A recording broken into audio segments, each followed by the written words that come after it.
Merci, Monsieur le maire. Bonsoir, mes chers collègues. Je vais intervenir également sur le rapport sur la situation en matière d'égalité entre les femmes et les hommes. Peut-être de manière un peu plus succincte, mais déjà pour vous remercier pour la qualité tout au moins formelle, effectivement, de ce rapport que vous avez articulé en trois parties, qui était une représentation déjà, une analyse nationale de la situation, puis une analyse aniroise au sens global, et ensuite une analyse au sein des effectifs de la ville. Et pour finir, les actions menées par la municipalité pour justement favoriser l'égalité entre les femmes et les hommes. Donc effectivement, là, on peut remarquer quand même qu'il y a une analyse, somme toute, très intéressante de la situation tant nationale que municipale, puis ensuite au sein des effectifs. Et c'est un constat qui parfois est un peu cruel, mais c'est une situation que malheureusement on connaît en matière d'inégalité encore existante.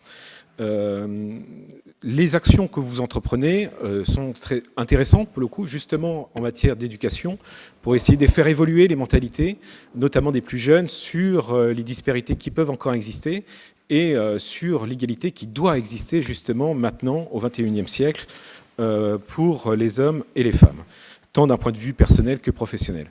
Là où nous restons un petit peu sur notre faim, et je vais conclure là-dessus, c'est justement sur ces mêmes actions entreprises. En effet, d'un point de vue ressources humaines, au niveau des effectifs, je n'ai pas trouvé d'action véritablement entreprise pour réduire justement les écarts constatés en matière de rémunération ou d'évolution de carrière que peuvent rencontrer, des plafonds de verre que peuvent rencontrer malheureusement les femmes dans leur carrière, puisque elles ont effectivement des événements dans leur vie qui font qu'à un moment donné, la carrière est un peu mise entre parenthèses pour, par exemple, les congés maternité. Et malheureusement, je n'ai pas trouvé au sein de ce rapport d'action réelle, concrète, que pourrait mener la ville justement pour réduire ces inégalités.